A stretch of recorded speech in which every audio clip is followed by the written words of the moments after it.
Behind the golden gates of Buckingham Palace, where every gesture is scrutinized and every word carries the weight of centuries, a silence fell that would shake the very foundations of the modern monarchy. It wasn't the silence of respect or tradition. It was the cold, calculated silence of a king who had finally reached his breaking point. When King Charles III turned his back on Camilla's family, the ripples of that decision would travel far beyond the palace walls, creating fractures in relationships that had taken decades to build. This is the untold story of how personal grievances, family loyalty, and royal duty collided in a way that would forever change the dynamics within Britain's most watched family. The morning sun cast long shadows across the meticulously manicured gardens of Clarence House as King Charles III stood at his study window, his weathered hands clasped behind his back. The weight of the crown had settled differently on his shoulders in recent months, not just with the burden of kingship, but with the growing realization that some family ties had become more hindrance than help. The decision that would soon echo through the corridors of power had been brewing for years, hidden beneath the polished veneer of royal protocol and public appearances.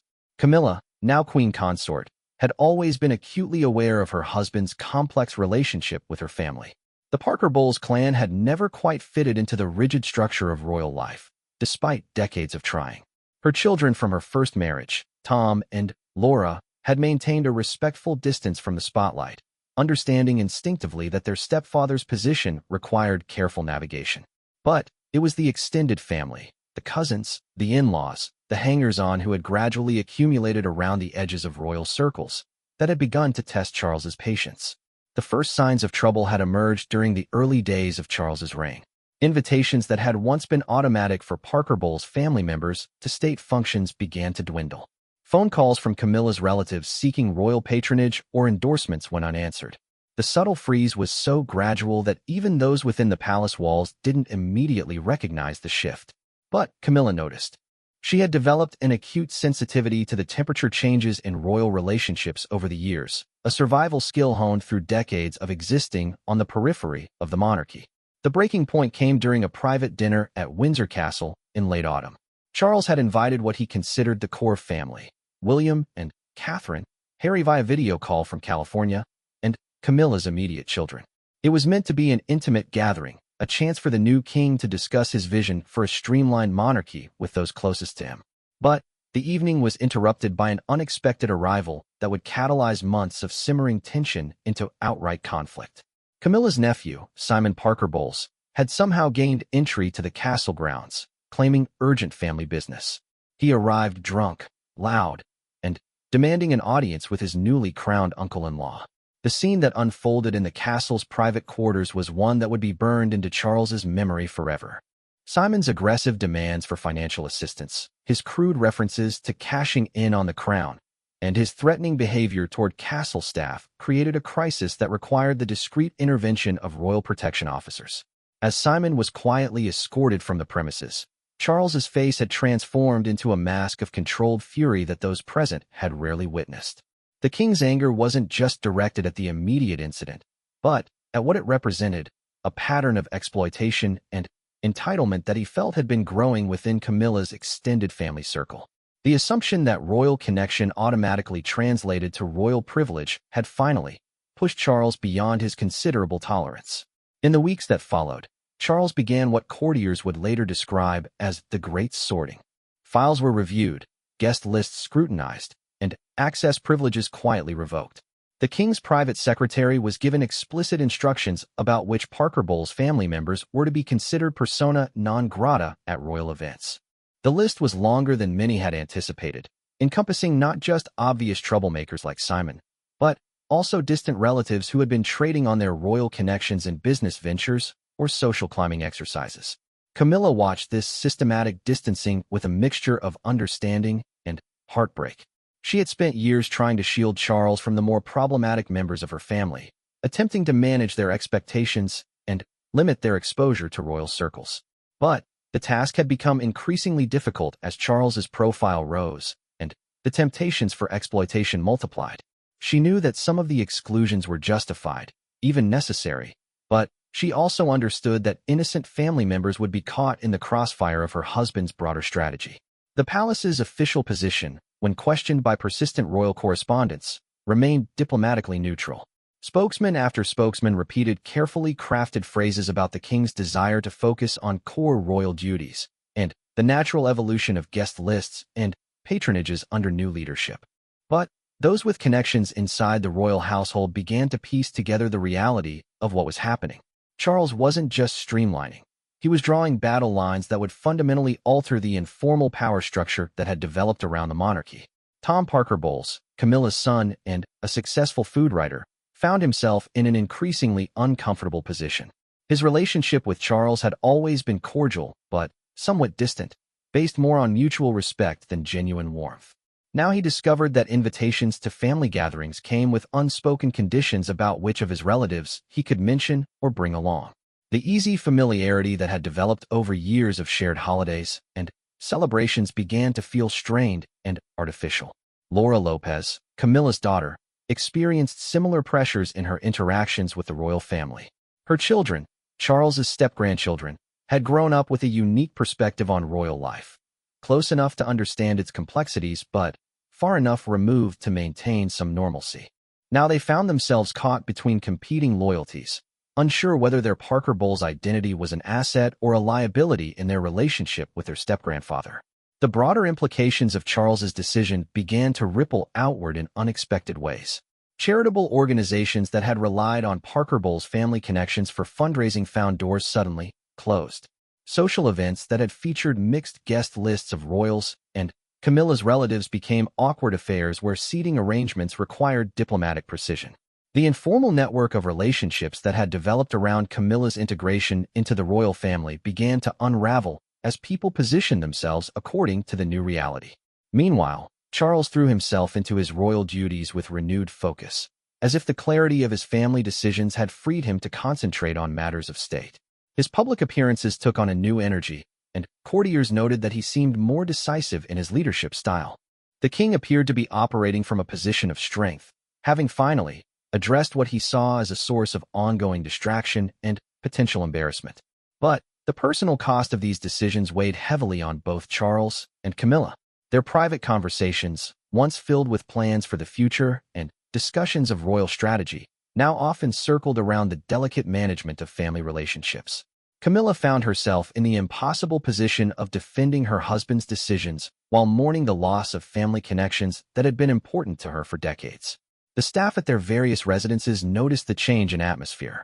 Where once there had been a relaxed informality when Camilla's family visited, now there was a palpable tension whenever even approved relatives were present. Everyone seemed to be measuring their words more carefully, aware that any misstep could result in further exclusions from an already diminished inner circle.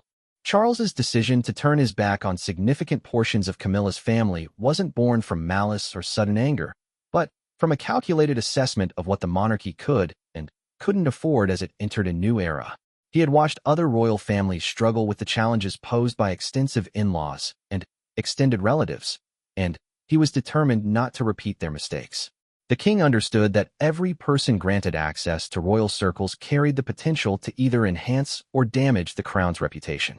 The timing of this family reorganization coincided with broader changes in how Charles envisioned the monarchy's future. His concept of a slimmed-down royal family wasn't just about reducing the number of working royals receiving public funding. It extended to controlling who had access to royal privilege and association. The Parker Bowles exclusions were part of a larger strategy to minimize potential sources of scandal or embarrassment while maximizing the monarchy's ability to present a unified, dignified front to the world. As the first phase of this family restructuring concluded, both Charles and Camilla began to settle into the new normal they had created. The king's study, where so many of these decisions had been made, became a symbol of his determination to prioritize the monarchy's long-term stability over short-term family harmony. The silence that had fallen over relationships with much of Camilla's family wasn't just an absence of communication. It was a declaration of independence from obligations and connections that Charles felt had outlived their usefulness. The transformation was subtle enough that the general public remained largely unaware of the family drama playing out behind palace walls. Royal watchers might notice the absence of certain faces at public events, but the palace's careful management of information ensured that the full scope of the changes remained within royal circles. Charles had learned from previous royal family crises that transparency wasn't always the best policy when it came to personal relationships and family dynamics. Yet beneath the surface calm, the foundations of important relationships continued to shift. The echo of Charles's silence would resonate through the coming months, creating new alliances and bitter resentments that would test the royal family's ability to present a united front to the world. The king had made his choice, but the consequences of that choice were only beginning to unfold. The winter months that followed Charles's systematic distancing brought an unexpected chill to more than just the British weather. Within the intricate web of aristocratic society, whispers began to circulate about the notable absences from royal gatherings. Lady Sarah McCorquodale, Diana's sister, was among the first to notice the shift during a private dinner at Highgrove House. The careful orchestration of guest lists had become so precise that even longtime family friends found themselves navigating conversations with newfound caution. Camilla's brother, Mark Shand, had passed away years earlier, but his widow, Cleo Goldsmith, discovered that her invitations to royal events had quietly ceased. The transition was so seamless that she initially attributed the change to natural scheduling conflicts. Only when mutual friends began mentioning similar experiences did the pattern become clear. Charles wasn't simply reducing numbers. He was systematically removing what he perceived as peripheral influences that could complicate his vision for the monarchy. The king's private conversations with his most trusted advisors revealed the depth of his strategic thinking. During one particularly candid discussion with his longtime friend and confidant, Sir Nicholas Soames, Charles outlined his philosophy with characteristic directness. He spoke of the monarchy as a carefully balanced ecosystem where every element needed to serve a purpose. Those who couldn't contribute positively to the crown's mission, regardless of family connection, would find themselves gently but firmly excluded from the inner sanctum. This approach created immediate practical challenges for Camilla, who found herself increasingly isolated from her own family network. Her daughter Laura's husband, Harry Lopez, discovered that his business connections through royal association were no longer as reliable as they once had been. The subtle but unmistakable message was that proximity to Camilla didn't automatically translate to royal endorsement or access. The careful boundaries that Charles was establishing extended even to the spouses of his stepchildren, creating layers of separation that hadn't existed before. The emotional toll on Camilla became evident to those closest to her. Palace staff noticed that she spent more time walking alone in the gardens of her various residences, often with a distant expression that suggested deep contemplation. Her lady-in-waiting, Dame Frances Campbell Preston, observed that the Queen Consort had begun to measure her words more carefully when discussing family matters, as if every conversation carried the potential for misinterpretation or future complications. Meanwhile, Charles's relationship with his own sons took on new dimensions as they witnessed their father's handling of family boundaries. Prince William, now heir to the throne, studied these decisions with the analytical mind of someone who would eventually face similar challenges. He recognized the practical wisdom in his father's approach, while also noting the personal cost it extracted from Camilla. The prince began to develop his own philosophy about managing family relationships within the constraints of royal duty, understanding that his father was providing a blueprint for future decision-making. Prince Harry, observing from his California exile, saw his father's treatment of Camilla's family through a different lens. The patterns of exclusion and careful boundary setting reminded him uncomfortably of his own experience with royal limitations.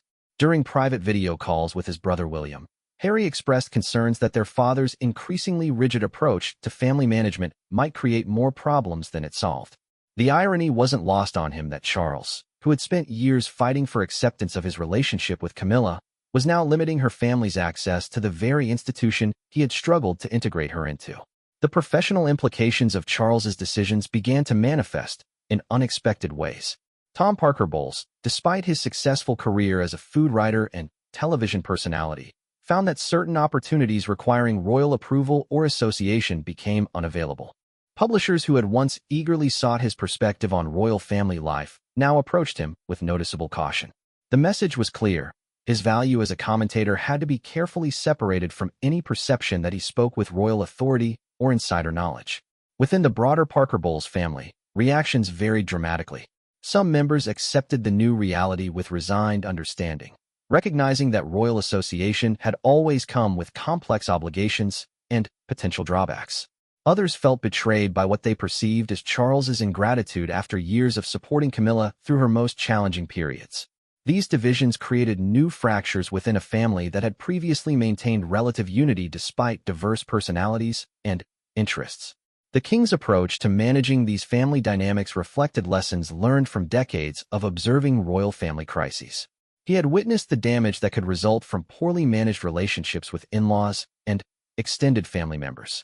The scandals that had plagued the monarchy in previous decades often involved individuals who had gained access to royal circles through marriage or friendship rather than birth. Charles was determined to prevent similar complications during his reign by establishing clear boundaries from the beginning. Charles's personal secretary began maintaining what was internally referred to as the relationship matrix, a detailed tracking system that monitored interactions between royal family members and their various connections. This wasn't surveillance in any sinister sense, but rather a careful management tool designed to prevent potential conflicts or embarrassments before they could develop.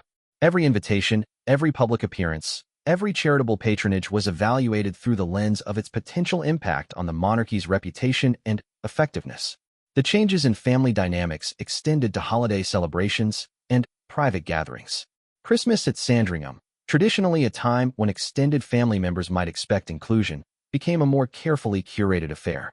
Camilla found herself in the awkward position of explaining to relatives why certain invitations would no longer be forthcoming, while avoiding any direct criticism of her husband's decisions.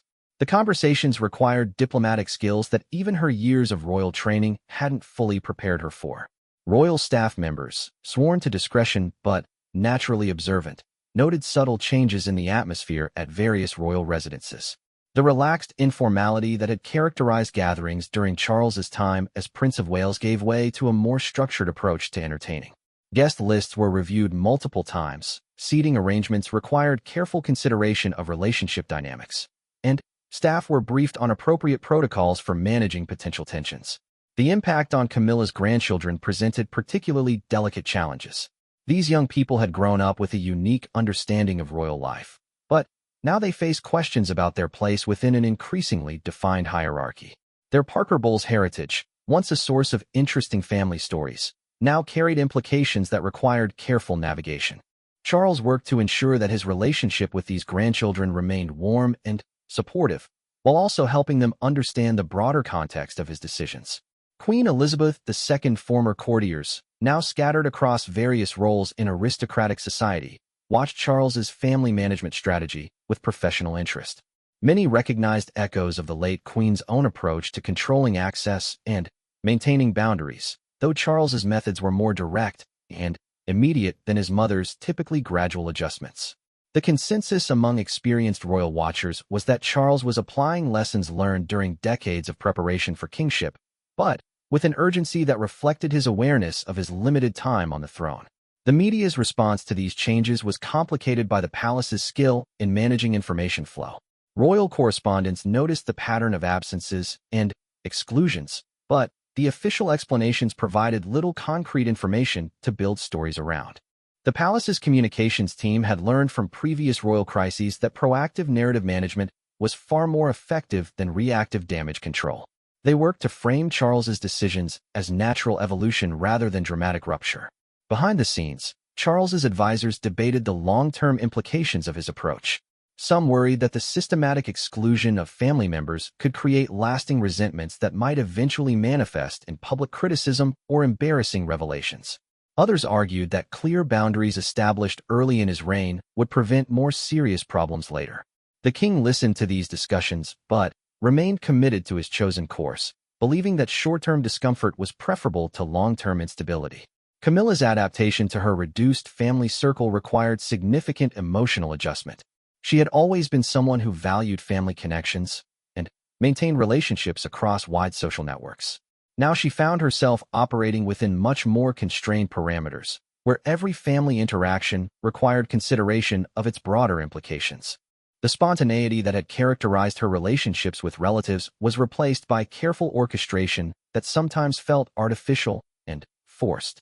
The seasonal rhythm of royal life took on new complexity as Charles's family policies settled into routine. Events that had previously included broad family participation now operated under more selective criteria. garden parties at Buckingham Palace, reception dinners for visiting dignitaries, and charitable galas all reflected the king's more focused approach to guest list management.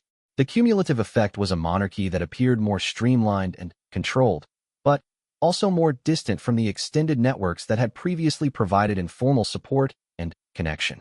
As winter gave way to spring, the full scope of Charles's family reorganization became clear to those within royal circles.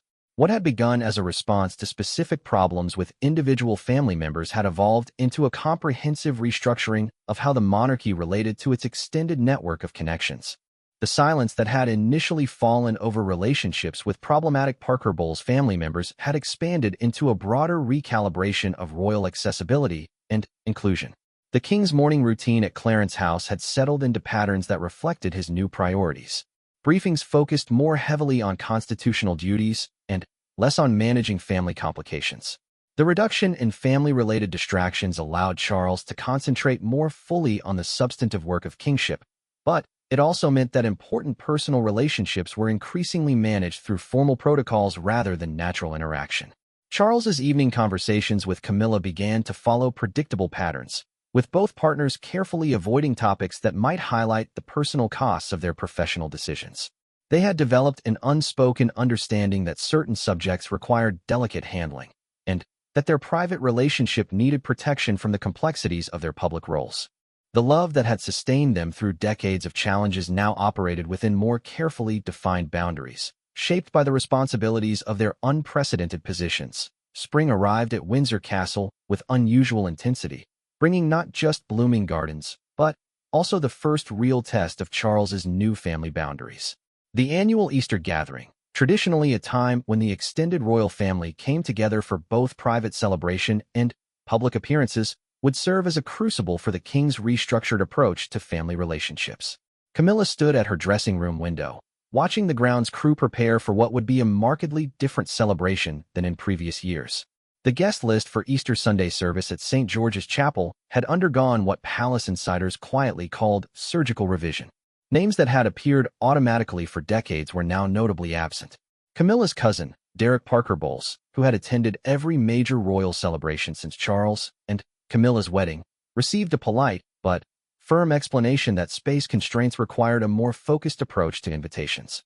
The message was diplomatically delivered but unmistakably clear. The era of automatic inclusion had ended. Charles's morning briefings during Holy Week revealed the meticulous planning that now surrounded every royal gathering. His private secretary presented detailed assessments of potential attendees, evaluating not just their current behavior, but their long-term reliability and discretion. The king's approach had evolved from reactive management of family problems to proactive prevention of potential complications. Every invitation carried strategic weight. Every exclusion served a broader purpose in his vision for a more disciplined monarchy.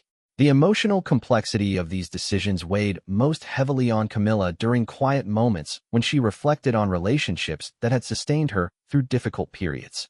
Her sister-in-law, Amanda Parker Bowles, had been particularly hurt by her exclusion from recent royal events. Amanda had supported Camilla through the darkest years of media scrutiny and public criticism, yet now found herself relegated to the outer circles of royal association. The conversation in which Camilla explained the new reality had been one of the most difficult of her life as queen consort. Prince William observed his father's management of these family dynamics with the careful attention of someone who would eventually face similar decisions. During private walks around the Windsor estate, father and son discussed the principles underlying Charles's choices. The king explained his belief that the monarchy's survival depended on its ability to maintain clear distinctions between public duty and personal preference. Every person granted access to royal circles, he argued, became a potential representative of the crown whether they intended to or not.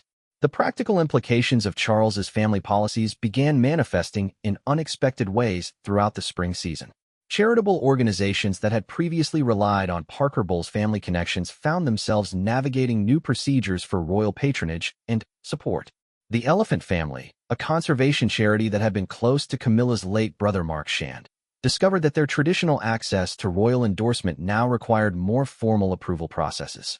The message was subtle but unmistakable. Family connection alone no longer guaranteed institutional support.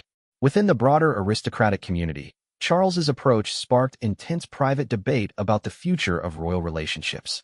At dinner parties across London's most exclusive social circles, conversations increasingly turned to the implications of the king's more restrictive policies. Some praised his decisiveness and strategic thinking, while others worried about the precedent being set for managing family obligations within the modern monarchy. The consensus was that Charles was fundamentally altering the social contract that had governed royal family relationships for generations. Camilla's children found themselves navigating increasingly complex social situations as word of the family reorganization spread through their networks.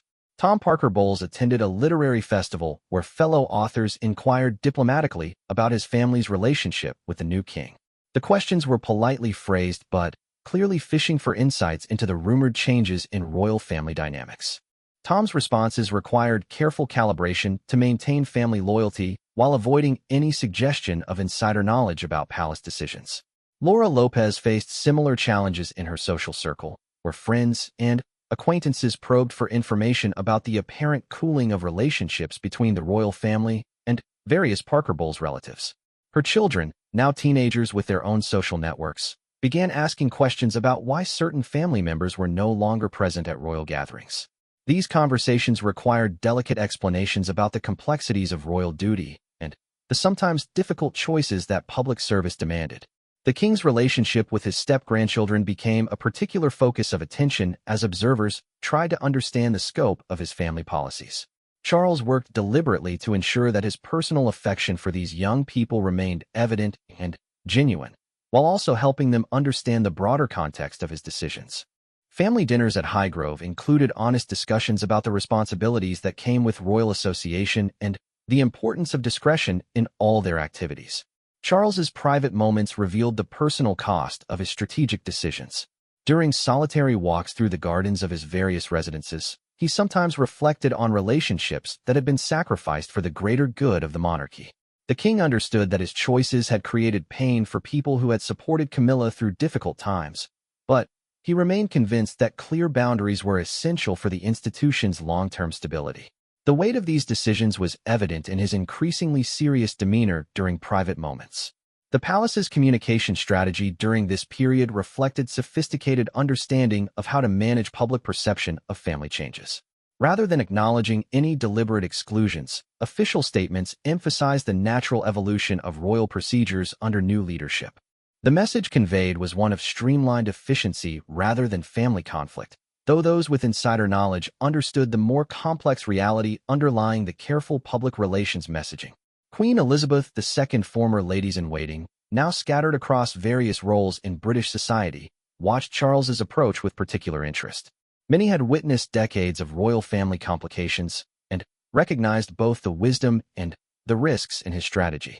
Their informal networks carried assessments of Charles's decisions to the broader aristocratic community, where opinions varied dramatically about the appropriateness and effectiveness of his methods. Some saw necessary modernization, while others worried about the erosion of traditional family loyalties. The seasonal migration between royal residences took on new significance as Charles's policies settled into routine. Balmoral Castle, traditionally a retreat where informal family relationships could flourish, now operated under more structured protocols that reflected the king's approach to managing royal associations. Even the most intimate family gatherings carried undertones of the broader organizational changes that Charles had implemented throughout the royal household. Camilla's adaptation to her new role as queen consort was complicated by the need to balance support for her husband's decisions with mourning for relationships that had been important to her personal well-being. She developed strategies for maintaining emotional equilibrium while operating within the constraints that Charles's policies had created. Private telephone conversations with excluded family members required careful navigation to avoid any suggestion of disagreement with royal decisions, while still maintaining personal connections where possible. The impact on palace staff was subtle but noticeable as they adapted to the new protocols surrounding family events. Household employees who had worked closely with Camilla's family members for years found themselves implementing policies that limited those relationships. The staff's professional discretion meant that these changes were absorbed without public comment. But the emotional toll on long-serving employees who had developed genuine affection for excluded family members was evident to careful observers. Charles's evening routine began, including longer periods of correspondence as he personally managed communications with family members affected by his policies. The king took responsibility for explaining his decisions directly rather than delegating these sensitive conversations to staff members. These letters and phone calls required careful crafting to maintain relationships where possible, while clearly establishing new boundaries that would govern future interactions. The approach of summer brought anticipation of the king's first trooping the colors ceremony, an event that would showcase the monarchy's public face while reflecting the private changes that Charles had implemented. The balcony appearance at Buckingham Palace, traditionally a moment of family unity, would serve as a visual representation of the king's streamlined approach to royal participation. Every person granted a place on that balcony would represent Charles's vision for the monarchy's future composition and priorities. Preparation for major royal events now involved unprecedented attention to family dynamics and their potential public implications. Charles's team developed contingency plans for managing questions about absent family members and strategies for directing attention toward the monarchy's substantive work rather than personnel changes. The king's determination to control his family's narrative reflected lessons learned from previous royal crises, where lack of preparation had led to damaging speculation and criticism. As spring progressed toward summer, the full scope of Charles's family reorganization became clear to those within royal circles. What had begun as a response to specific problematic behaviors had evolved into a comprehensive philosophy of royal family management that prioritized institutional stability over personal relationships. The silence that had initially surrounded the exclusion of certain Parker Bowles family members now extended to a broader understanding that access to royal circles would be earned and maintained through demonstrated discretion and positive contribution. The king's morning briefings increasingly focused on constitutional and diplomatic matters as family complications became less prominent in his daily schedule. This shift allowed Charles to concentrate more fully on the substantive work of kingship, while maintaining confidence that his personal relationships were organized in ways that supported rather than complicated his public duties. The reduction in family-related distractions represented a significant change in how the monarch allocated his time and emotional energy. Camilla's evening conversations with Charles began to reflect their adapted relationship dynamic, where personal and professional considerations had become more closely integrated than ever before. They had learned to navigate discussions of family matters within the context of their broader responsibilities to the crown and the British people. Their love remained strong, but it now operated within carefully constructed boundaries that acknowledged the unique pressures of their unprecedented positions in British history. The summer of Charles's first year as king brought unprecedented scrutiny to the monarchy's internal dynamics as royal watchers began to piece together the pattern of exclusions and policy changes. The Trooping the Colors ceremony in June served as a defining moment, with its carefully curated balcony appearance sending clear messages about the king's vision for a streamlined royal family. Notable absences that would have been unthinkable in previous years were explained away through carefully crafted statements about focusing on core working royals, but insiders understood the deeper transformation taking place. Camilla's position during these summer months became increasingly complex as she balanced her role as queen consort with her personal feelings about the family relationships that had been severed. The annual Royal Ascot Racing Meeting, traditionally a celebration where extended family members mingled freely with the royal party, operated under noticeably different protocols. The Royal Box, once a gathering place for various Parker Bowles relatives and their friends, now maintained much stricter access controls that reflected Charles's broader approach to managing royal associations. The king's relationship with the aristocratic establishment underwent subtle but significant changes as his family policies became more widely understood. During private conversations at his clubs in London, Charles found himself explaining his approach to longtime friends who had been affected by the exclusions.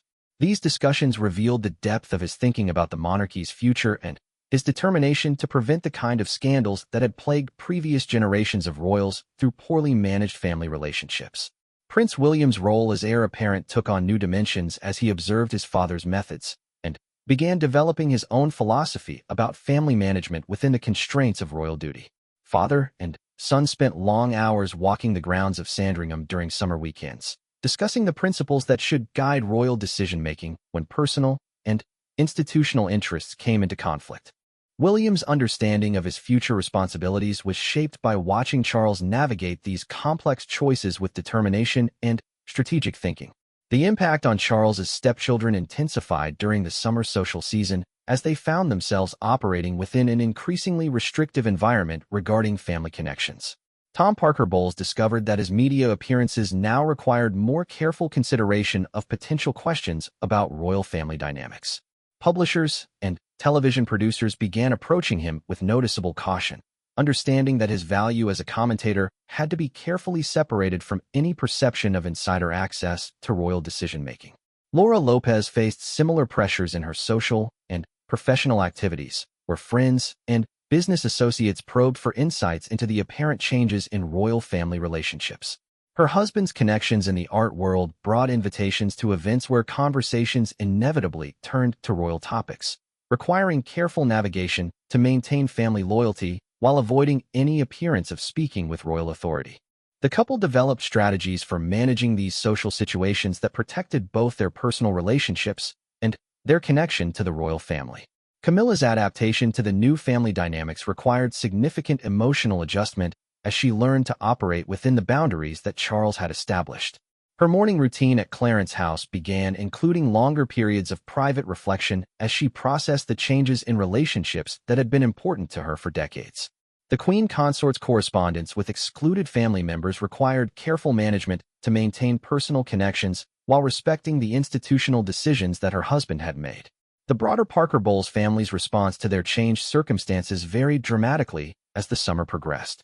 Some members accepted the new reality with understanding, recognizing that royal association had always carried complex obligations and potential complications. Others struggled with feelings of abandonment and betrayal, particularly those who had supported Camilla through her most difficult periods of public scrutiny. These divisions created new tensions within a family that had previously maintained relative unity despite diverse personalities and perspectives. Charles's private conversations with his most trusted advisors during summer evenings at Balmoral revealed his continued commitment to the policies he had established despite their personal costs. The king spoke candidly about the difficulty of maintaining boundaries with family members while acknowledging that the monarchy's long-term stability required such decisions. His advisors noted that Charles seemed more confident and focused in his royal duties as complications from family relationships diminished. The palace's management of public perception during this period demonstrated sophisticated understanding of media dynamics and public opinion. Rather than defending specific exclusions or policy changes, the communications team focused attention on Charles's substantive work as king and his vision for the monarchy's future. Stories about constitutional duties and charitable initiatives gradually displaced speculation about family relationships, though careful observers continued to note the patterns of absence and changed protocols. Royal staff members at various residences adapted to the new atmosphere with professional discretion while privately noting the changes in family dynamics. Household employees who had developed relationships with excluded Parker Bowles family members found themselves implementing policies that limited those interactions.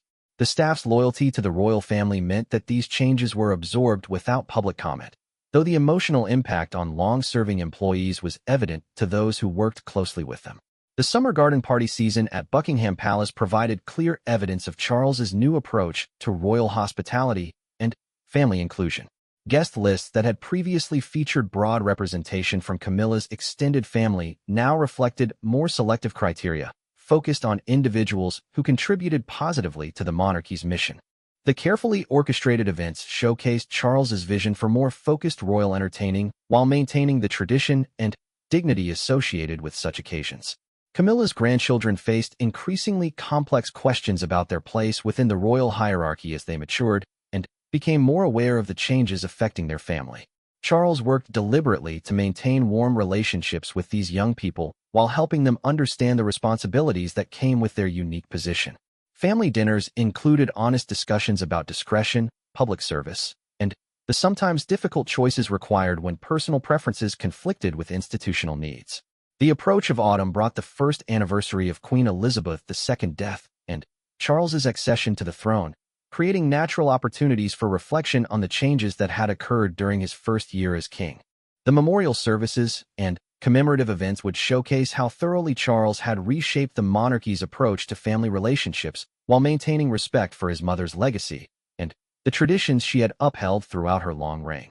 Preparation for these anniversary events involved careful consideration of which family members would be included in various ceremonies and celebrations. Charles's team worked to ensure that the focus remained on honoring Queen Elizabeth II's memory, while also demonstrating the stability and continuity of the monarchy under new leadership. The delicate balance between tradition and change required unprecedented attention to protocol and public messaging. The king's personal routine during late summer reflected his success in reducing family-related complications while maintaining focus on his constitutional duties. Morning briefings concentrated increasingly on matters of state and diplomatic responsibilities rather than family management issues. This shift allowed Charles to dedicate more time and emotional energy to the substantive work of kingship while maintaining confidence that his personal relationships were organized to support rather than complicate his public role. Camilla's evening conversations with Charles revealed how their relationship had adapted to operate within the new framework they had created. Both partners had learned to navigate discussions of family matters with careful consideration of their broader responsibilities to the crown and the British people. Their private moments together provided refuge from public pressures while acknowledging that their personal relationship now carried unprecedented institutional significance. The summer's end brought assessments from royal biographers and constitutional experts about Charles's first year as king and the changes he had implemented in royal family management. Academic observers noted the strategic coherence of his approach while acknowledging the personal costs involved in such systematic boundary setting. The consensus among serious commentators was that Charles had applied lessons learned during decades of preparation for kingship with an urgency, reflecting his awareness of limited time on the throne. As autumn approached, the full impact of Charles's family policies became clear to those within royal circles. What had begun as responses to specific problems had evolved into a comprehensive philosophy that would likely influence how the monarchy managed family relationships for generations to come.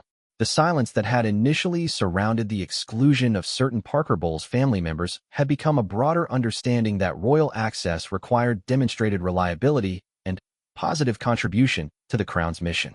The king's determination to control his family's narrative had successfully redirected public attention toward the monarchy's substantive work rather than personnel complications.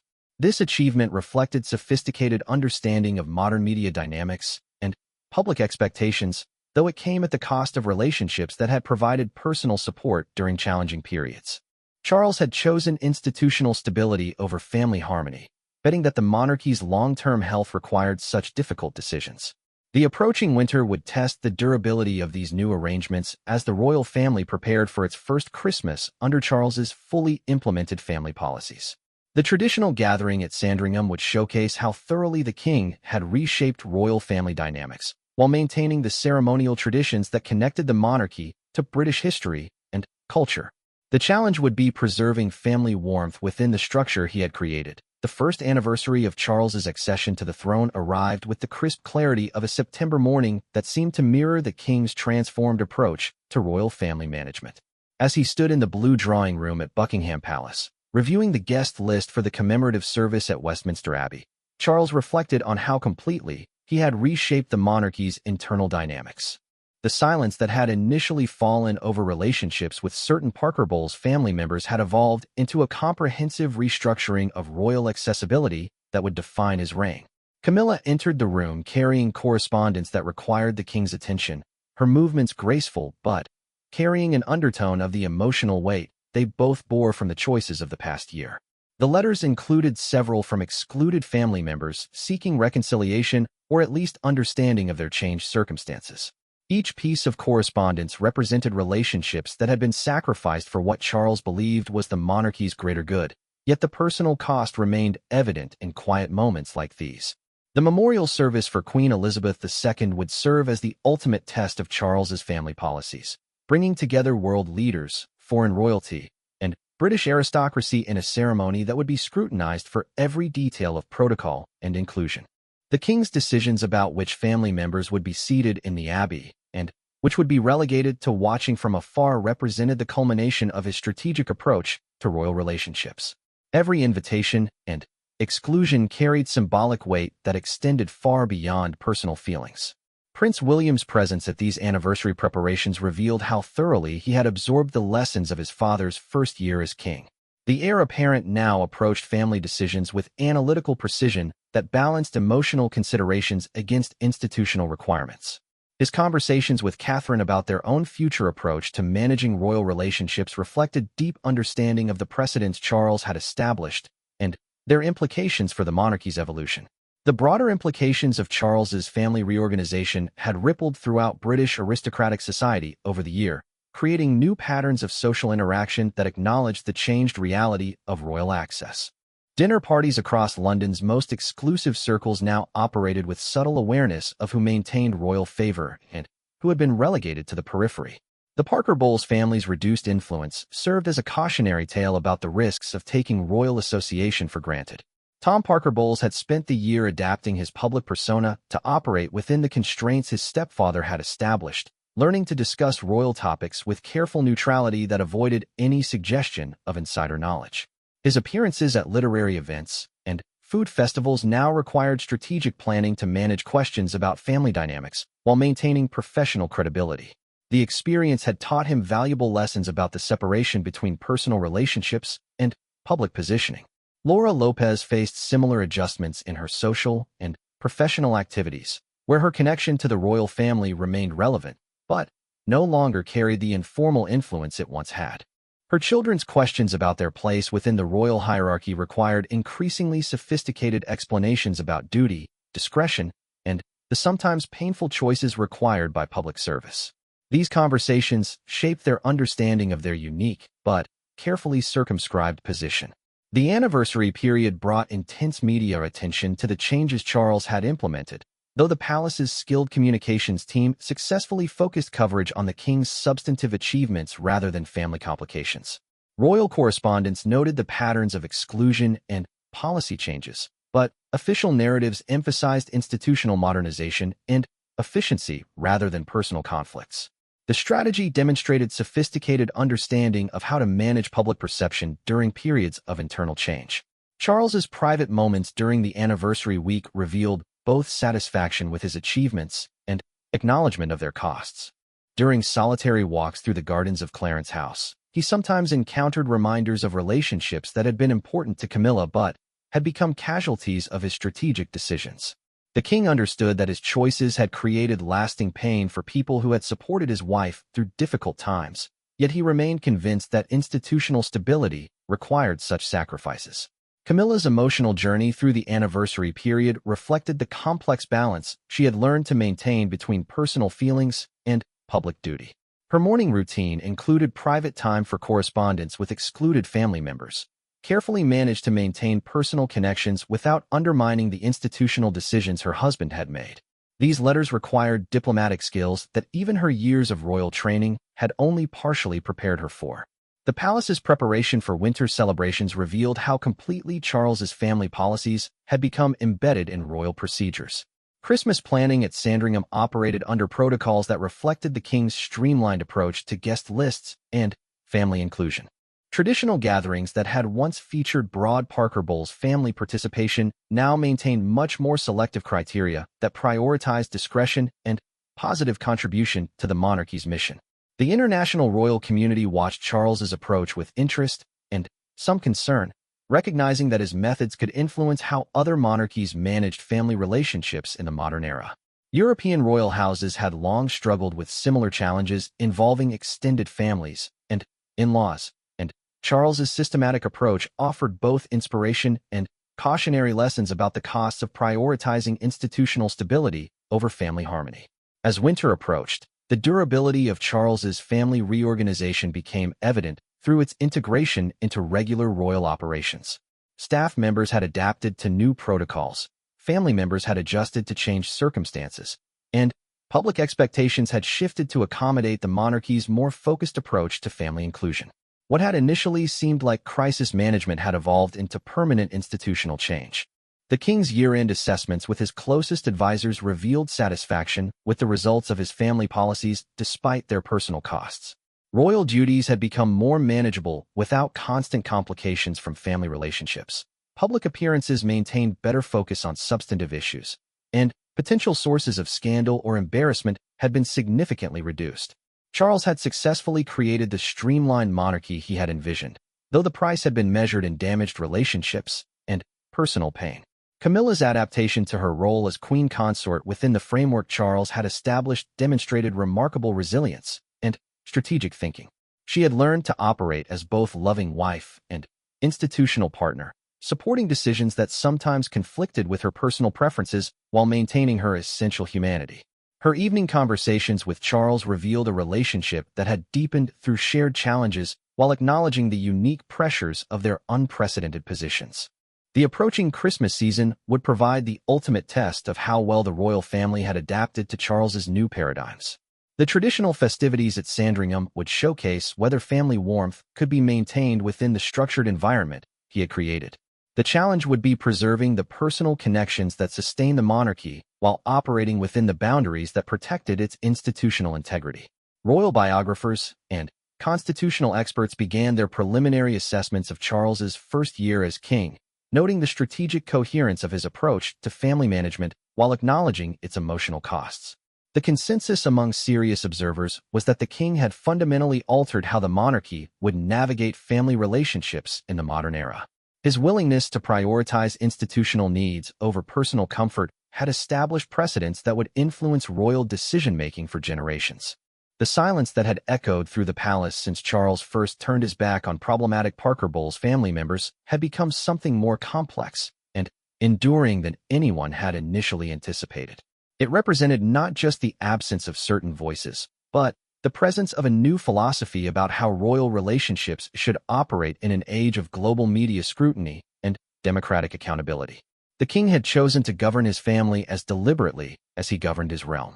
As the first anniversary of his reign concluded, Charles could reflect on having successfully implemented one of the most comprehensive reorganizations of royal family dynamics in modern history. The transformation had required difficult choices and personal sacrifices, but it had positioned the monarchy for greater stability and effectiveness in carrying out its constitutional role. The echoes of his initial silence had created space for a more focused and disciplined approach to royal family management. The future would reveal whether Charles's strategic approach had strengthened the monarchy sufficiently to justify its personal costs. His bet that institutional stability required clear family boundaries had been tested through a year of implementation and public scrutiny.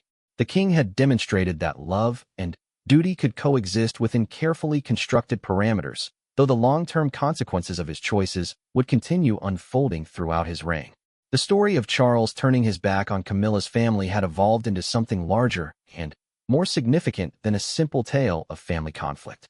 It had become a case study in how modern monarchy could adapt to contemporary challenges while maintaining its essential character and effectiveness. The silence that had begun with specific exclusions had created space for a new vision of royal family management that balanced personal relationships with public responsibility in unprecedented ways.